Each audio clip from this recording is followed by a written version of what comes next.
ಬೆಂಗಳೂರು ನಗರದ ಆಗಲಿ ರಾಜ್ಯದ ಎಲ್ಲ ಮಹಾಜನತೆಯಲ್ಲಿ ನಾನೇ ಮನವಿ ಮಾಡಿಕೊಳ್ತಾ ಇದ್ದೀನಿ. ಎಲ್ಲರ ಮನವಿ ಮೇರೆಗೆ ನಮ್ಮ ಜನಸಂಖ್ಯೆ ಕಡಿಮೆ ತೋರಿಸಿದಿರಿ ಅನ್ನೋದು ನಮ್ಮ ಮೇಲೆ ಅಪಾದನೆ ಇತ್ತು. ಕಾಂಗ್ರೆಸ್ ಪಕ್ಷದ ವರಿಷ್ಠರು ಮಲ್ಲಿಕಾರ್ಜುನ್ ಖರ್ಗೆ ಸಾಹೇಬರು, ರಾಹುಲ್ ಗಾಂಧಿ ಸಾಹೇಬರು, ನಾವು ಎಲ್ಲ ಕೂತ್ಕೊಂಡು ಚರ್ಚೆ ಮಾಡಿ, ಸುರ್ಜೇವಾಲಾ ಅವರು, ವೇಣುಗೋಪಾಲ್ ಅವರು ಎಲ್ಲ ಕೂಡ ಪ್ರೆಸ್ ಕಾನ್ಫರೆನ್ಸ್ ಮಾಡಿ ಡೆಲ್ಲಿಲಿ ಅದನ್ನು ಪರಿಶೀಲನೆ 10 ವರ್ಷ ಆಗೋಗಿದೆ, ಮತ್ತೆ ಜನಸಂಖ್ಯೆ ಮಾಡಬೇಕು ಅಂತೇಳಿ ಅವಕಾಶವನ್ನು ಮಾಡಿಕೊಟ್ಟಿದ್ದಾರೆ. ಈಗಾಗಲೇ ನಾವು ಅವಕಾಶ ಮಾಡಿಕೊಟ್ಟಿದ್ದೇವೆ. ನಾನು ಎಲ್ಲರಿಗೂ ಮನವಿ ಮಾಡಿಕೊಳ್ಳೋದು, ಎಲ್ಲ ಜಾತಿಲೂ ಬಡವರಿದ್ದಾರೆ. ಹಿಂದುಳಿದವರು ಅಂದರೆ ಬರೀ ಒಂದೇ ಜಾತಿ ಅಲ್ಲ, ಎಲ್ಲ ಜಾತಿಲೂ ಹಿಂದುಳಿದವರು ಇದ್ದಾರೆ. ಆ ದೃಷ್ಟಿಯಿಂದ ಇವತ್ತು ನಾವು ಪ್ರತಿಯೊಂದು ಸರ್ವೆನ ಕಂಡಕ್ಟ್ ಮಾಡ್ತಾ ಇದ್ದೀವಿ. ಕೋರ್ಟ್ ಅವ್ರು ಹೇಳಿದ್ದಾರೆ ಬಲವಂತ ಮಾಡಬೇಡಿ ಅಂತ, ಆದರೆ ನಾವು ಹೇಳ್ತಾ ಇದ್ದೀವಿ ನಮ್ಮ ಸರ್ಕಾರ ಉದ್ದೇಶ ಬಡ ಜನತೆಗೆ ಯಾರು ನೊಂದಿದ್ದಾರೆ ಅವರಿಗೆಲ್ಲ ನ್ಯಾಯ ಸಿಗಬೇಕು ಅನ್ನೋ ದೃಷ್ಟಿಯಿಂದ ನಾನು ಎಲ್ಲರಿಗೂ ರಿಕ್ವೆಸ್ಟ್ ಮಾಡ್ಕೊಳ್ತಾ ಇದ್ದೀವಿ. ನೀವು ನಮ್ದು ಸೇರಿಸಿಲ್ಲ, ನಮ್ದು ಕರೆದಿಲ್ಲ, ನಮ್ಮನೆಗೆ ಬರಲಿಲ್ಲ ಅನ್ನೋದು ಬಿಟ್ಬಿಡಿ. ಆನ್ಲೈನಲ್ಲೂ ಅವಕಾಶ ಮಾಡಿಕೊಟ್ಟಿದ್ದೇವೆ. ನಿಮ್ಮ ಮನೆ ಬಾಗಿಲಿಗೆ ಬಂದು ಸ್ಟಿಕ್ಕರ್ ಹಾಕಿದ್ದೇವೆ.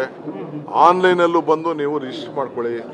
ಇಲ್ಲ ಅಂದರೆ ಮತ್ತೆ ಬಂದು ಹುಡ್ಕೊಂಡೋಗಿ ನಿಮ್ಗೆ ಇನ್ನೂ 3 ದಿನಗಳ ಕಾಲ ಅವಕಾಶ ಇದೆ. ಮುಖ್ಯಮಂತ್ರಿಗಳು ನಾನು ಇಬ್ಬರು ಸೇರಿ ಮೀಟಿಂಗ್ ಮಾಡಿ 7 ದಿನ ಮತ್ತೆ ರಜಾ ಕೂಡ ನಾವು ಕೊಟ್ಟಿದ್ದೇವೆ. ಇನ್ನು ಮುಂದಕ್ಕೆ ರಜಾ ಕೊಡೋಕ್ಕಾಗಲ್ಲ. ನೀವು ಕೂಡಲೇ ಆ 3 ದಿನದಲ್ಲಿ ದಯವಿಟ್ಟು ಎಲ್ಲರೂ ಕೂಡ ರಿಜಿಸ್ಟರ್ ಮಾಡಿಕೊಂಡು ನಿಮ್ಮ ಅನುಕೂಲಕ್ಕೋಸ್ಕರ, ನಿಮ್ಮ ಸಮಾಜದ ಒಳಿತಿಗೋಸ್ಕರ ನೀವು ರಿಜಿಸ್ಟರ್ ಮಾಡಿಕೊಂಡು ನಿಮ್ಗೆ ಏನು ಅಭಿಪ್ರಾಯ ಇದೆಯೋ ಅದು ತಿಳಿಸಿ. ಯಾವ ಉತ್ತರಕ್ಕೆ ಇದಕ್ಕೆ ಪ್ರಶ್ನೆ ಕೊಡಬೇಕೋ ಉತ್ತರ ಕೊಡಿ. ಇಷ್ಟ ಇಲ್ವಾ, ನಾನು ಇಷ್ಟೇ ಉತ್ತರ ಕೊಡೋದು ಅಂತ ನೀವು ಹೇಳಿ. ಇದು ನಿಮ್ಮೆಲ್ಲರ ಅನುಕೂಲಕ್ಕೆ. ಸೊ ಸರ್ಕಾರದ ಪರವಾಗಿ, ಕಾಂಗ್ರೆಸ್ ಪಕ್ಷದ ಪರವಾಗಿ ನಾನು ಎಲ್ಲರಿಗೂ ರಿಕ್ವೆಸ್ಟ್ ಮಾಡ್ಕೊಳ್ತಾ ಇದ್ದೇನೆ. ಎಲ್ಲ ಶಾಸಕರುಗಳಿಗೆ, ಎಲ್ಲ ಕಾರ್ಯಕರ್ತರಿಗೆ, ಎಲ್ಲ ಅಧಿಕಾರಿಗಳಿಗೆ, ಎಲ್ಲ ಸಿಬ್ಬಂದಿಯವರು ಕೂಡ ನಾನು ಮನವಿ ಮಾಡ್ಕೊಳ್ತಾ ಇದ್ದೇನೆ. ಎಲ್ಲರೂ ಸೇರಿ ಇದರಲ್ಲಿ ಪಾಲ್ಗೊಂಡು ಯಾರು ಇನ್ನು ಉಳ್ಕೊಂಡಿದ್ದಾರೆ ಅವರೆಲ್ಲರೂ ಕೂಡ ಇದನ್ನು ಮಾಡಬೇಕು. ಈಗ ಕೆಲವು ಜಿಲ್ಲೆಯಲ್ಲಿ 80% ಆಗಿದೆ, ಕೆಲವು ಕಡೆ 90% ಆಗಿದೆ. ಬೆಂಗಳೂರು ನಗರದಲ್ಲಿ ಕಡಿಮೆ ಆಗಿದೆ. ಎಲ್ಲರೂ ಕೂಡ ನಾನು ರಿಕ್ವೆಸ್ಟ್ ಮಾಡ್ಕೊಳ್ತಾ ಇದ್ದೇನೆ, ಎಲ್ಲರೂ ಇದರಲ್ಲಿ ಭಾಗವಹಿಸಬೇಕು. ಇದು ನಿಮ್ಮ ಸಮಾಜದ ಎಲ್ಲ ಬಡವರಿಗೆ ನೀವು ನ್ಯಾಯವನ್ನು ಒದಗಿಸ್ಕೊಡ್ಬೇಕಾದ್ರೆ ಇದರಲ್ಲಿ ನೀವು ಪಾಲ್ಗೊಳ್ಬೇಕು ಅಂತೇಳಿ ನಮ್ರತೆಯಿಂದ ನಾನು ನಿಮ್ಮ ಅಧಿಕಾರಿಗಳು ಸ್ಪಂದಿಸ್ತಿಲ್ಲ ಅಂತ ಸರ್. IAS ಅಧಿಕಾರಿಗಳು ಸರ್, ನಿಮ್ಮ ಜಿಬಿ ಅಧಿಕಾರಿಯವರು 3 ಜನ ಮಧ್ಯೆ ಕೂಡ ಸ್ಪಂದಿಸಿಲ್ಲ ಅನ್ನುವಂಥ ಎಲ್ಲರೂ ಮಾಡ್ತಾ ಇದ್ದಾರೆ. ಕೆಲವರು ಒತ್ತಡ ನಾವು ಪಾಪ ಟೀಚರ್ಸ್ ಎಲ್ಲ ಕಷ್ಟಪಟ್ಟು ಕೆಲಸ ಮಾಡಿದ್ದಾರೆ, ಸರ್ಕಾರಿ ಸಿಬ್ಬಂದಿಯವರು ಕೆಲಸ ಮಾಡಿದ್ದಾರೆ.